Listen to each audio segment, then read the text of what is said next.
completely surreal day in New York City in front of the courthouse of Donald Trump's trial, closing arguments. We'll tell you all the latest about that. Plus, insane story out of UCLA medical school. You should care about this if you, have a doctor.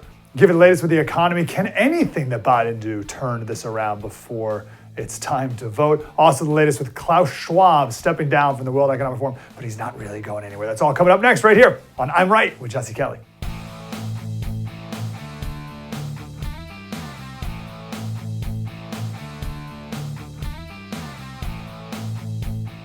Democrats, you are gangsters. You are gangsters. You're washed up. You. You're a little punk. You're a softy. You're a nobody. Your movies suck. You're trash. That was the Trump trial today. That was outside the New York City courtroom today.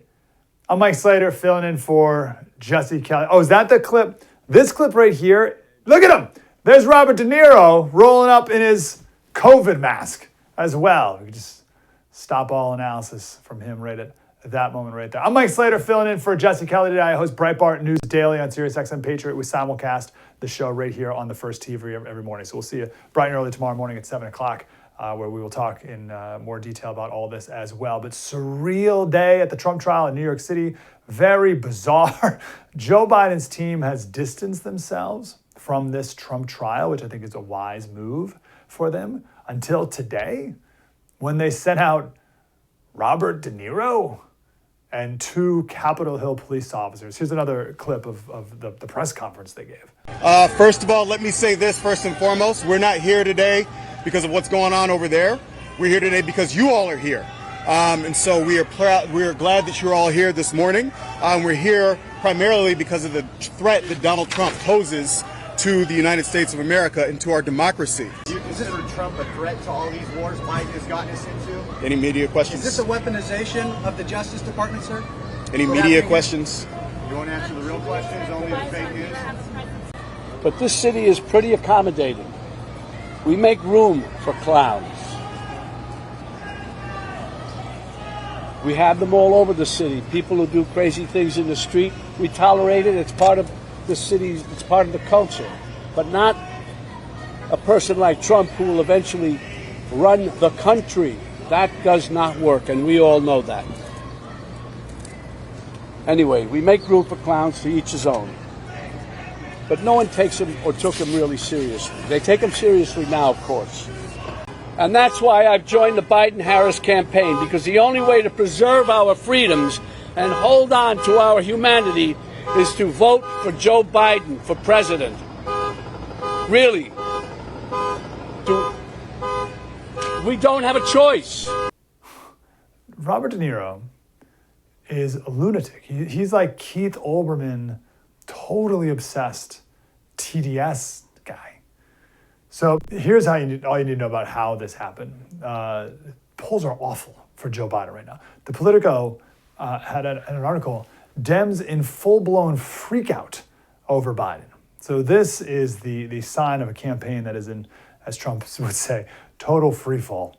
The great Josh Hammer is here, host of America on Trial with Josh Hammer, and he's going to be hosting Jesse Kelly's show tomorrow right here. Josh, good to talk to you, brother. Mike, always good to see you, my friend. So it was extra weird today because it was closing arguments today. So what happened? Yeah, so first of all, let me just address the Robert De Niro thing. You know, Mike, I mean, this kind of pains me on a very personal level. I mean, I grew up, I feel like I grew up with Robert De Niro. I mean, he was everywhere. I mean, he was with Meet the Parents, with Ben Stiller and all that. But when I got old enough to watch older films and appreciate it felt like Robert De Niro was the star of every single one. I mean, Godfather Part 2, Taxi Driver, Raging Bull, Goodfellas, Casino, a legendary actor. So to watch him choose to go out like this as a partisan left-wing hack, as a sycophant for the New York Times, CNN, MSDNBC agenda, it's really sad. I mean, to go out not with a bang, but just with a profound whimper. So on a personal level, as a longtime fan of Robert De Niro's, I mean, this has just been an awful start to the day so far. But what's actually happening in the courtroom, as you allude to, is frankly much more important than all of the Sturm und Drang, all of the drama outside the courtroom. What's happening now is we are getting to jury instructions. At this point, I'm probably not going to come till tomorrow. But jury instructions are going to possibly make or break this trial, because the judge, who's going to have to be very, very specific with how he instructs the jurors with what to look for there, he's going to have some decisions to make here. And the big problem for the judge, which is the big problem for this case in general, is that the prosecution, Alvin Bragg, Matthew Colangelo, Susan Hoffinger, all the prosecutors there in the Manhattan DA's office, they have thus far, this is the single most important legal facet of this entire case, Mike, they have thus far failed to actually say what the black letter theory of the case is. Let me say that again. We are about to reach a verdict in the first ever criminal trial of a former president of the United States, and the prosecution has literally not even told the American people or the broader world, they've not told humanity what the actual legal theory is. We know that it is 34 counts of fraudulent bookkeeping in New York State, but we are also told it's in furtherance of something else. They haven't actually said what that something else is. As you and I have discussed elsewhere, we can surmise, that it is in furtherance of a federal U.S. campaign finance law violation. First of all, dubious at best whether Alvin Bragg, the Manhattan DA, can even bring a federal prosecution of this nature, especially when the U.S. Attorney's Office, the federal prosecutors in the Southern District of New York, looked into this and then passed on that. Second of all, most important, is that even if you assume that that is the actual law here, you need an unambiguous, exclusive, and sole finding of specific intent on the part of Donald Trump and the Trump organization. In other words, they have to show beyond a reasonable doubt, because that's a threshold for all of this, that the $130,000 in alleged hush money payments made to Michael Cohen, which is not a crime at all in and of itself, that's totally legal, no matter what you might think of it morally, totally legal. They have to show that that was made for the sole, exclusive, and unambiguous purpose of actually helping Donald Trump's 2016 campaign. Will Juan Barchan actually put that into the jury instructions? I don't know. That's kind of where my guessing game ends up short, because I don't know what's in this guy's head. But that is what I'm looking for at this point. Okay, jury instructions. What a fascinating thing that if you didn't go to law school or haven't been on a jury, don't really know what it is. But what you said there, you said sole. So that payment has to be made, proven beyond a reasonable doubt, which I'd love if you could define that again for us. But beyond a reasonable doubt that it was done for the sole purpose of advancing this other crime or helping his campaign, right? But it could be done for also other purposes, and that would negate that? Yeah, so I mean that since day one has been one of the easiest ways for the Trump legal defense, in my mind, to try to prove that he is not guilty of these crimes. And the Trump the defense did not actually call a lot of witnesses. They only called 2 witnesses to the stand there. But we got into this a little bit in some of their testimony. If you can introduce anything remotely resembling mixed motives into these hush money payments to Michael Cohen in 2016. Again, even conceding for the sake of argument that these payments even happened, that's a factual dispute, even conceding that they happened here.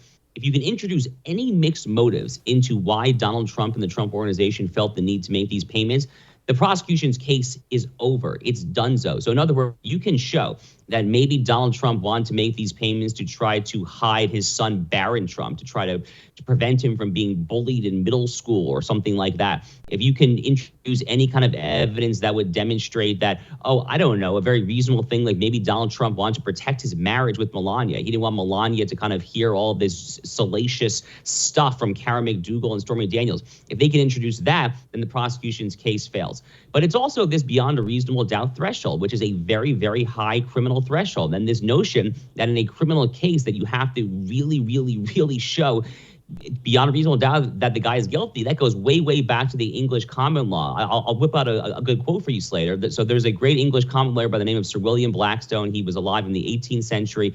He was probably the single most formidable codifier of the entire English common law, which America inherited at the time of our founding.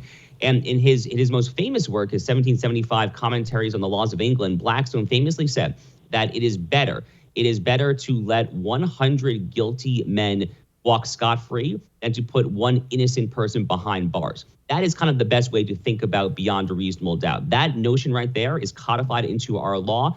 So again, with that, having said all that, I have to reasonably expect that if there is any juror on this jury who has any scruples in his or her bones, if they're approaching this with any degree of intellectual honesty, then there's going to be a hung jury. It's New York City, so maybe that won't be the case, but we'll see. So hung jury, again, means just one person. There's one holdout. So it could be a Trump supporter. It could be just a fair person. It could be, remember correct me if I'm wrong, there's some lawyers on this jury as well. So they know that Blackstone quote as well. So just one of those guys to be like, guys, no, forget it. It didn't meet that threshold. That's a hung jury. And then I guess, what are the legal ramifications of that? And then what are the political ramifications of a hung jury? Especially knowing that most people, and even most people in the media, probably don't even know what that means. Yeah, so hung jury means exactly what you just said, which is you literally just need one. You need one juror. So basically, for a criminal trial in America, at this point, all 50 states require a unanimous criminal jury for conviction. Now, that wasn't always the case. Back in the day, you could actually define beyond a reasonable doubt as being 3/4, 80%. But in a Supreme Court case 3 or 4 years ago, the Supreme Court actually overturned the last two holdouts, which were the states of Louisiana and Oregon of all states. And they actually now have it constitutionally mandated that all 50 states, even in their state courts, have to have a unanimous jury for criminal conviction. So that actually is what has to happen here. And if you get one jury holdout, then you actually have a hung jury. So to your point as well, which is a point that I've been making on America on Trial for at least a month or two now, since we learned the jurors' identity, or at least their vocational backgrounds, I've been saying over and over again that, yes, I actually am cautiously optimistic about the fact that there are two jurors who are lawyers by training, like myself. Again, they're probably liberals. I mean, this is New York City, so they're probably liberals. But at a bare minimum, Mike, you have two people who went to law school who understands that the very first thing you need to do when you're looking at a legal case is to, at a bare minimum, ask, what is the law? Are we citing constitutional provisions here? Are we citing criminal statutes, civil statutes? Is it judge-made common laws, international treaty? Is it United Nations so-called international law, which AKA is actually fake law? But like, what is the actual source of law here? At a bare minimum, a juror who is a lawyer should be asking these questions. Again, the prosecution has not met even this bare bones rudimentary threshold, which is why I saw Tom Cotton earlier today say that a judge in Juan Merchan's position should not even let this thing get to a jury. He should just dismiss it or deliberately instruct jurors to order a conviction. That's what he should, an acquittal. That's what he should do. He's not going to do so, though. So I guess we're just going to have to see. Wow. So we got about a minute. When do you expect there to be a decision made by the jury? And then what do you think the political ramifications are going to be of this, especially knowing that most people will hear hung jury and they'll think that he was sentenced to hanging. So most people have no idea what that will even mean. So what do you see the political ramifications? Yeah, we're probably going to find out this week. I would be surprised if it goes till next week, although it's possible. I mean, it's possible that the jury really just takes a lot of time to deliberate here. But they've been chewing on this for weeks now. They haven't heard a ton of new information, to be honest with you, over the past week or so, ever since Michael Cohen got off the witness stand. The Michael Cohen testimony really should have been the final nail in the coffin for the prosecution. They probably should have just wrapped it up and gone straight to a jury vote at that point, because, objectively speaking, there's no coming back from that. The political ramifications of a hung jury or acquittal, I think, are fantastic for Donald Trump. He will skyrocket up the polls there. On the flip side, if they actually convict and they really do put him in Rikers Island, God forbid, for, a day or two or maybe even longer than that, I don't think it's going to help Democrats, Mike. I could even see a situation like that where it might politically backfire in their face as well. Yeah, I think Trump's in a win-win right here. Josh Hammer, America on Trial. That's the podcast. You can download, listen to it everywhere, and please do. Josh, great to talk to you, brother. You bet, anytime. And Josh, again, filling in tomorrow for Jesse Kelly. So more great insight from him tomorrow. Coming up next, more on Biden family corruption, more on the latest with the World Economic Forum. The head, Klaus Schwab, has stepped down. What does that mean for the World Economic Forum? And then the latest with DEI wokeness / communism infiltrating our medical schools. It's all coming up next right here on I'm Right with Jesse Kelly, Mike Slater filling in. Slater Radio on Twitter and Instagram. More next. Spread the word. I love coffee. I love it so much. And you know what does my heart well? It happened to me this morning. I was filling up my little coffee bean thing, and I was out. I thought, oh my gosh, am I out of blackout coffee? And I went and pulled open the freezer, and there's a big bag of blackout coffee beans waiting for me. That was the best. Blackout coffee is not only incredible coffee, they deliver it to my front door, amazing prices, and most importantly to me is they share my values. Blackout Coffee doesn't do it quietly either. Go look at their freaking merchandise, talking about America and God and guns. How many corporations in this country actually talk about that stuff anymore? Blackout Coffee does. I love them. I always will. It's the only place I get coffee from now. Go to blackoutcoffee.com/Jesse. What that does is it gets you 20% off your first order. blackoutcoffee.com/Jesse. All right?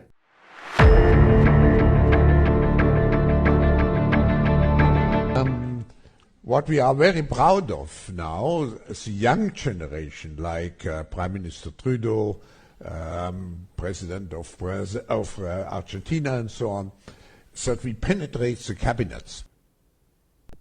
Penetrate the cabinet. This guy's like so central casting Bond villain. It's unbelievable. That guy is, well, so he's no longer. He's still with us, but he's no longer the head of the World Economic Forum. Let's not get too excited. He's still there at the World Economic Forum. He's just not the head of it anymore. Anyway, always good to get an update on Klaus Schwab with Seamus Bruner, the author of this book right here, Control Oligarchs. And I don't know if you can see, once this fancy schmancy graphic goes away, as it slides through here, I don't know if you can see here all the marks I have in the book, all the corners folded. I don't know if you can see that. Seamus Bruner here. What's going on, Seamus? How are you? Mike, great to be back with you. Thank you so much for showing the book there. Klaus Schwab on the cover. I guess I'll have to do another book with the new head of World Economic Forum. Yeah, who's just as evil, but we'll get to him in a second.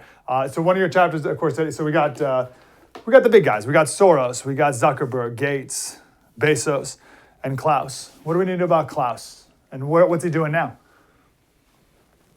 Yeah, so Klaus Schwab has always been sort of the figurehead, the front man, the spokesperson for the global elite. A lot of people, you don't even know who they are, dictating the policies of your country, of our country here in America. But Klaus Schwab is the front man. And so he comes out of the shadows and announces some crazy new thing, like, let's say, the Great Reset during the pandemic. But he's really just announcing policies that were cooked up in the shadows years beforehand. And so in some ways, with him stepping back, he's going to still be the chairman of the board of trustees. So he's not really going anywhere. But it's really no change. I mean, the World Economic Forum is still going to be drafting these policies, working with organizations like the World Health Organization on pandemic treaties. A lot of the stuff that comes out of the UN and things like the Paris Climate Accords, those are all drafted and conceived at Davos. And so it's not a big change, but what the World Economic Forum says they're going to be doing, that's really what should alarm us. Yeah, actually, kind of good for him for building an organization that's bigger than him, that can live on beyond. Unfortunately, it's an organization for bad, for evil, but he built it from nothing and made it. So congratulations. What is next on the World Economic Forum agenda? Yeah, and I mean, his family, by the way, will still be heavily involved. He's got 2 kids. He's got a nephew. They're all on the World Economic Forum payroll. They're each as crazy as their father. And so the Schwabs are still in the mix. Olivier and Nicole Schwab are the children, and they're on steering committees and all that. And it's a huge payday for the Schwab family. But what's next for the World Economic Forum? So they are going to continue being the leading global institution for public-private partnerships. And that sounds sort of benign, and what's going on with what's a public-private partnership anyway. And whenever you hear that word, you need red flags, sirens going off, because what a public-private partnership is when the corporations partner with the government. And so they get it's the worst of both worlds for us, the best of both worlds for them. For example, the government has all of the powers that a government has, the monopoly on the coercive use of force, but the corporations have all the benefits that the government lack, which is like total opaqueness in their movements, that corporations are able to hide behind things like intellectual property or proprietary work product so that we can't peer behind the curtain. For example, you can FOIA the emails of the government. You can't FOIA the emails of a corporation. And so let me give you just a couple examples of public-private partnerships in action.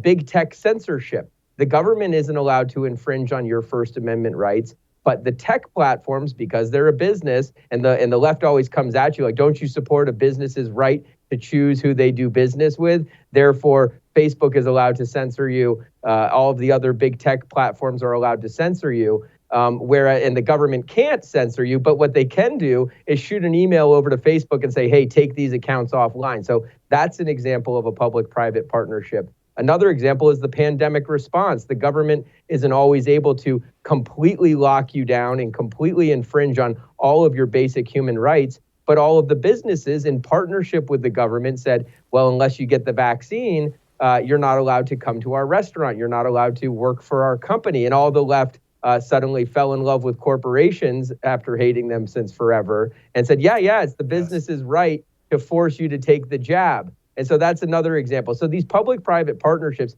that's what the World Economic Forum is going to be focusing on. They said it, they admitted it, and that's what is really alarming for the future. You made a statement there that's very fascinating and deserves further detail. In our lifetime, there was a balance between government and business to the point where, as you said, progressives hated business. But for the rest of us, that created a nice balance. We had the progressives over here in government and more conservative people in business. But something happened relatively recently, perhaps you know better than me, surely you do, where business now moved over to the left as well. And now we have no balance, us regular people. Speak to that. Yeah, you're exactly right. I mean, it's the wokeification. I mean, here's another public-private partnership. They have businesses coming in and giving DEI trainings to students and to teachers. And so ordinarily, parents would have a right to check out what's going on, what's in the curriculum. But now, because it's a private business, you're not allowed to look at their proprietary training materials. Same thing with software. They're putting kids in front of laptops that are basically, taking them on a journey of like, are you trans or are you just gay? And the parents want to see the software and what's under the hood. But the laptops are in the schools and the companies are saying, no, you can't look at the software because we're a private company and this is our work product. And so when did the corporations go woke? I mean, that's a great question. It's kind of been happening for 50, 60, 70 years. I mean, the World Economic Forum is the hub for where the largest corporations in the world, the Fortune 500 in the US, they are all with maybe a few handful of exceptions, they are all members of the World Economic Forum. And they find that they've gone left, they've gone woke because they get the awesome powers of the government. The left is the government party. And so this marriage between big business and big government has really blossomed into full-blown fascism, full-blown tyranny. I think the moral of this story, unfortunately for today, is that Klaus Schwab no longer the president of World Economic Forum, but he's still involved, and World Economic Forum's not going anywhere. Is that right? Yeah, that's right. And what it is he's just the figurehead. So, I mean, these big businesses and people like Bill Gates and George Soros, they're not going anywhere either. They're really driving the ship. I mean, he's not the total brains behind the operation. I mean, a figurehead or a spokesperson, he kind of just comes out. They chose a terrible spokesperson because, like you said, central casting for Bond villain. But the new guy, Borge Brenda, who's running the day-to-day, he's the former so-called conservative. Don't let the European version of the word conservative fool you. He is he's from Norway. He's a total lefty, big donor to the Clinton Foundation. He's on the board of various globalist organizations like the United Nations or the Bilderberger conferences. And so this guy is going to be no better than Klaus Schwab. But you do see the mainstream media saying he's a conservative. He's a conservative. So they're at least trying to give a little lip service, but you can't fall for it. Yeah, put Trump on the World Economic Forum. We'll see how they like that. Great, Seamus, we're grateful you're following all this for us. Everyone go buy the book, Control Oligarchs. You can read about all these guys trying to control your life. Appreciate you, Seamus. Thanks, Mike. Seamus mentioned DEI. Coming up next, we have an incredible, horrific DEI story coming for your doctors. I'll tell you about that next, right here on I'm Right with Jesse Kelly on the First TV. Spread the word. Sleep might be the most underrated thing in the world because it changes everything. It changes your entire life, your entire day. Haven't you gone through so many nights where you didn't get a good night's sleep, toss and turn and back hurt? Or even worse, this is what always got me, if you end up taking something to sleep, everything you take to sleep makes you feel like crap the next day. It's awful. You wake up in this fog, you never fully wake up. It's terrible. And then I found Dream Powder. What a name, right? Beam is the name of the company. They're wonderful. And they came up with Dream Powder. It's basically hot chocolate, but it's got all this natural stuff in it, melatonin and whatnot. And I drink it every single night before bed. And I knock out 8-9 hours, just beautiful sleep. But that's not the best part. The best part is the next day when I wake up. I don't wake up in a fog. I wake up feeling like $1 million. Go get some. Shopbeam.com/Jesse Kelly.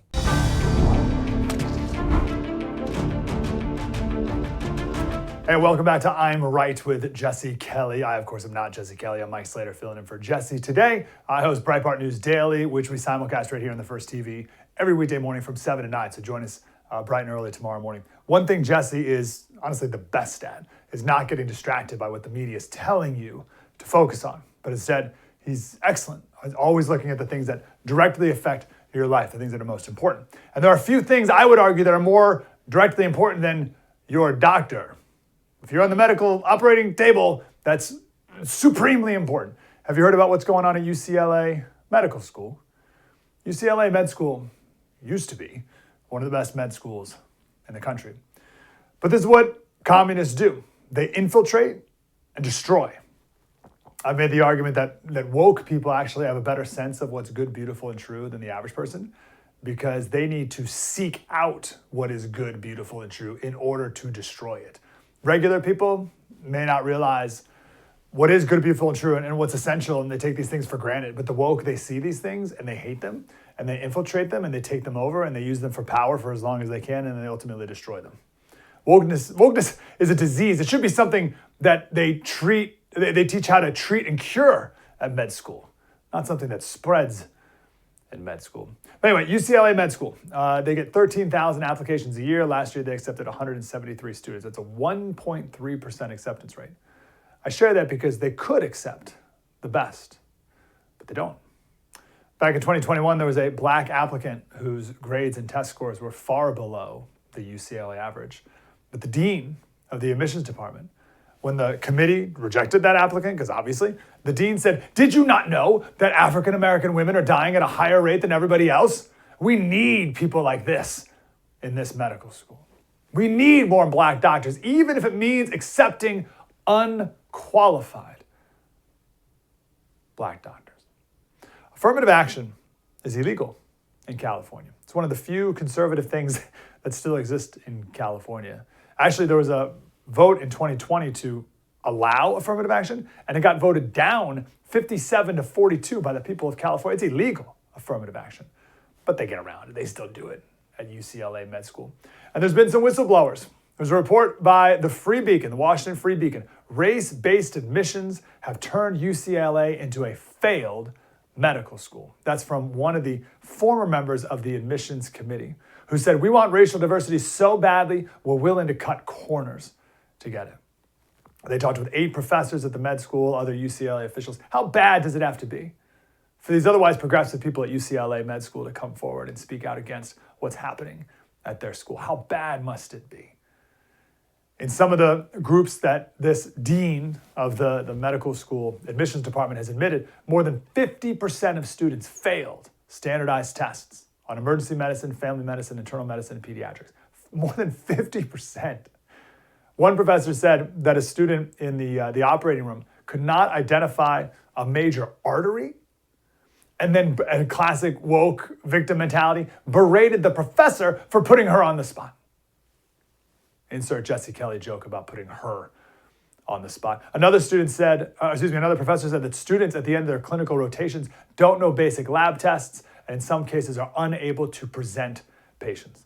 Presenting a patient just means here's their symptoms, here's what it could be, here's what a cure could be. Like, that's what a doctor does. And here we have these students unable to do it. One professor said that faculty are seeing a shocking decline in knowledge from our medical students.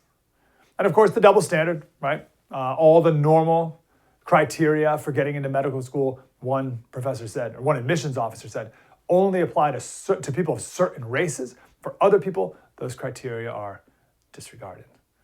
This dean of admissions, she also just happens to be the vice chair for equity, diversity, and inclusion of UCLA's anesthesiology department. And she routinely, this is according to people on the admissions committee, gives black and Hispanic applicants a pass for subpar metrics, and Asians and white people need a near perfect score to even be considered. Check this out. One committee member says the bar for underrepresented minorities is, quote, as low as you could possibly imagine. As low as you could imagine. Amazing. One professor says she's lashed out at anyone who dare question the qualifications of minority students. This is from 5 different sources, who said that if you disagree with her decisions, then you are privileged and racist, and you have to do diversity training. There was a Native American applicant who they rejected, and this dean chewed out the committee and made them sit through a 2-hour lecture on Native American history delivered by her own sister. A little re-education happening. She said that 2 people backed up this story, that there was a highly qualified white male who was knocked down several spots because, as she said, quote, we have too many of his kind already. Ooh, his kind. She also told people who said, that's ridiculous, that you're not allowed to have an opinion because you're not BIPOC. That's black, indigenous, person of color. One professor says that UCLA still produces some good graduates, but 1/3 to 1/2 of the medical school is incredibly unqualified. Keep that in mind. Not 1/3 to 1/2 is like less than we would maybe like. No. Incredibly unqualified. 24% of students failed 3 or more of what they call shelf exams. So you do a clinical rotation and like pediatrics, and then you take a shelf exam about that. 24% have failed 3 or more. All right, so I'll tell you what's going to happen here. First of all, this is at UCLA Med School. We know surely it's other med schools across the country, certainly across California. What they're going to do is they're going to lower the standards of the test. They did this when I was in high school. It used to be a 65 to pass the exam, and then it made it a 55. And oh gosh, golly, wouldn't you know, more people passed. We must be doing better in school. So they're going to lower what it takes to pass, and then eventually they're just going to get rid of the tests altogether. Just like they did with air traffic controllers. They got rid of the air traffic controller test to find out who would be the best at being an air traffic controller. And now we have planes running into each other on the runways and planes almost landing on top of each other on the runway. They turned that test for air traffic controllers into a questionnaire. What sports did you play in high school? What was your worst subject in school? I'm not kidding. One professor at UCLA said some students are accepted with GPAs so low they shouldn't even be applying. I'll end with this one. A reporter said, a faculty member said, I wouldn't normally talk to a reporter, but there's no way to stop this without embarrassing the medical school. It needs to be stopped. We're talking about our health. And listen, it's all pretend. This dean, if her child was in the operating room, you'd think, and the best doctors coming, you'd think she'd be like, whoa, you're not Chicano. I need a Hispanic doctor. I need a Chicano doctor. 2 other stories that also match this theme. We don't have time for it today, though, but just do a search for LA Times Killer King Hospital in Compton. That's the first DEI hospital a couple decades ago. And then search the name Patrick Chavis, Chavis, UC Davis. He's the original DEI doctor hire back in 1973. Maybe we'll share those another day if Jesse dare take another vacation. Here's the problem with this. I had a black man calling on my radio show today and say, oh, Slater, so you don't think black people can become doctors? Quiet. It is a shame that med schools are lowering standards for people who look different, look certain ways, because now they have created, unfortunately, it is now rational to look at a doctor of a certain skin color and think, where'd you go to school again? UCLA? And I shouldn't be the one lamenting this. I mean, I do. I shouldn't be the only one. It should be black activists. There should be black activists who are demanding that UCLA only choose the best applicants. And there should be the black activists who are fighting K-12 schools and demanding that they do better so they can get more qualified black applicants into the med schools, and they shouldn't have to lower the standards. This shouldn't be just on me. I just want the best. I don't care about color. But if you're obsessed with race and you want more black doctors, whatever, right? But they got to meet the standard. Right now at UCLA and surely other schools, they don't. And I feel terrible for the excellent black doctors because now they'll be judged as not qualified. It's not my fault. It's UCLA's. Now, can we embarrass the schools enough to get them to change their ways? I don't know. Marxists have no shame, so you can't shame them. Their goal is to destroy. The good people at UCLA Med School, they got to take power back now before it's too late. It might be too late already. But let's learn a lesson. If you see the Marxists taking over the places you love, you see the communists taking over the things you love, do not let the devil get a foothold. Coming up next, John Carney is going to be here with the latest with the economy. Well, economic update next, right here on I'm Right with Jesse Kelly, Mike Slater, filling in Slater Radio on Twitter and Instagram. You're not stuck in your timeshare. You believe you are stuck in your timeshare because these timeshare companies are a bunch of big fat liars. What they do is, look, what they did to you, they do to everybody. They get you in with the fancy seminar, it looks good, and look at the beach house. And you like it, and I hope you did enjoy it, right? They can be so much fun. I hope you had a wonderful time, friends, family. But eventually, as they know, everyone's going to move on. You're done with it. Maybe you can't even afford it anymore with the way prices are with everything now. And so you let them know, hey, all right, I'm done. Y'all can have it back. And that's when they drop it on you. Have it back. Oh, sorry, it's yours for life. They don't let you out. Lone Star Transfer will get you out. They will legally and permanently get you out of that timeshare. Make one phone call, but not to the timeshare company. Stop wasting your breath. Call Lone Star Transfer. This family business will set you free. 844-310-2646. Lone Star Transfer.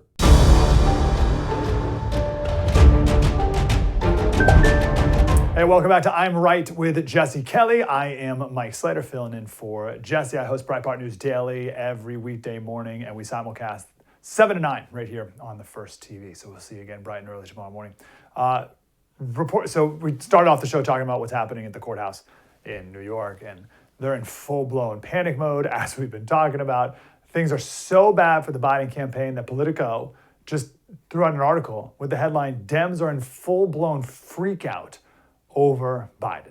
And of course, the main reason is inflation. One Democratic strategist said it's the letter I, but not capital I as in Israel, but lowercase I as in inflation. The great John Carney is here, Breitbart News finance and economics editor. And please sign up for the best business newsletter. It's the Breitbart Business Digest newsletter. You must sign up for that and get that business news. John, how are you, sir? I'm doing well. Thanks for the promotion of the digest. Everybody, it's free. There's no reason anybody should not subscribe. No, it's truly the only economics analysis that I trust.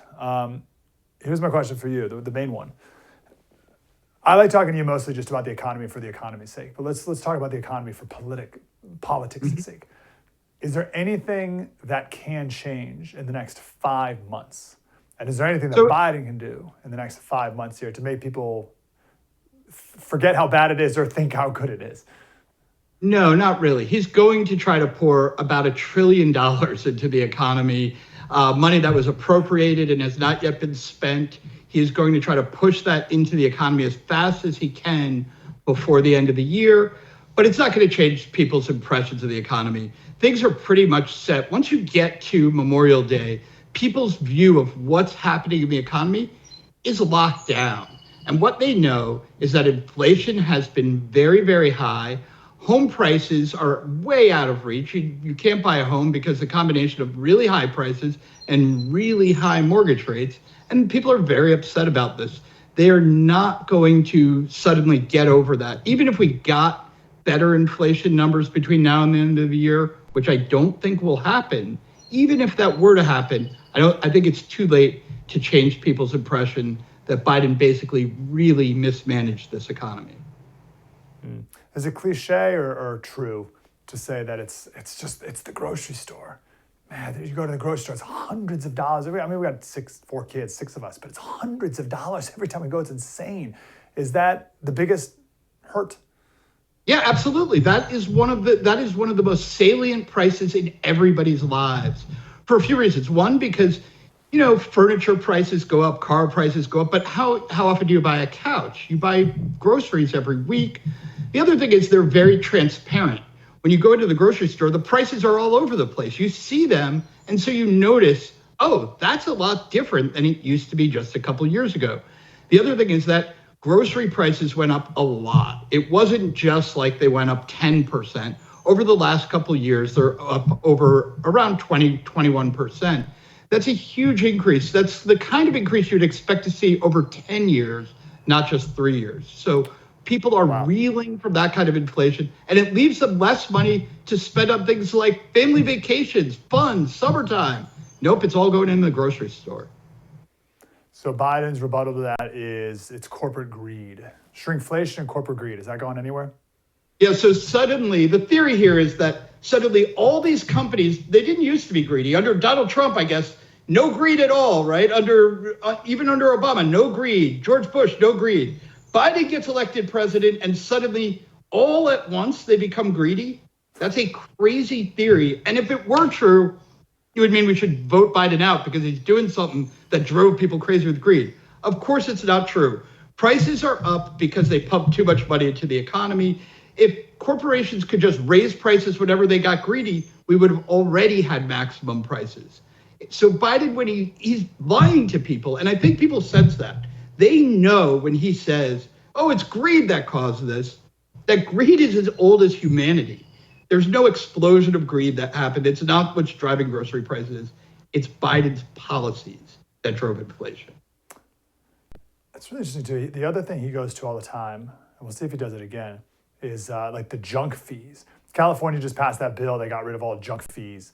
That's what they branded them. I don't know what people call them. Like resort fees at hotels. And in California specifically, you can no longer put at the bottom of the bill like a 5% surcharge for minimum wage increases. So you can't do that stuff anymore.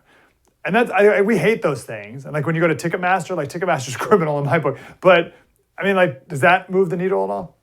No, it doesn't. And by the way, you're still paying those. They just now put them in the bill without telling you that you have a resort fee there. Yeah. The room just costs more. It's not like that they said, oh, never mind, we're not going to charge you that money. No, they're still charging you. If they were charging you $400 a night for some place, and $50 of that was a resort fee, now they just charge you $50 in the entire fee. So it's actually just got rid of the transparency. You used to be able to see some of this stuff. Now you can't.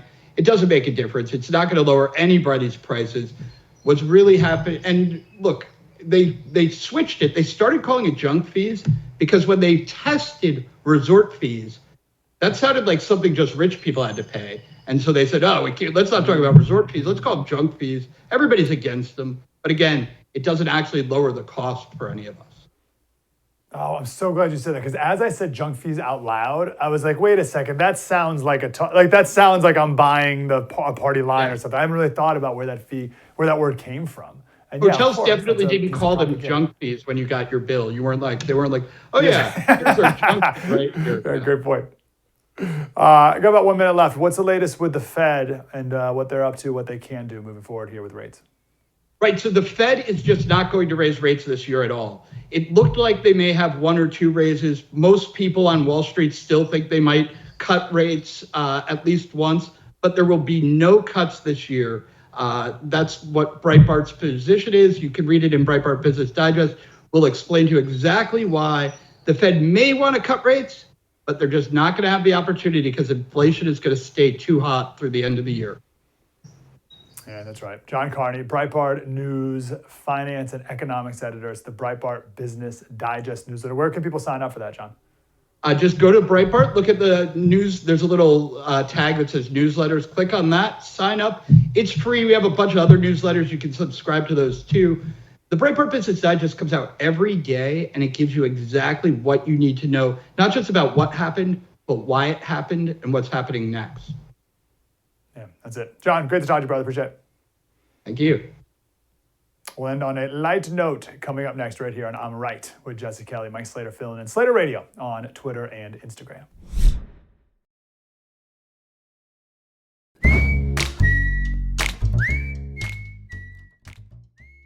Time to lighten the mood. Even this young lass is upset with inflation. Girls, what's just happened? So, there's an ice cream van there selling just 2 ice creams with 2 chewing gums in it. Yeah. For bloody £9 for 2 of them. £9 for 2? Yeah, £9.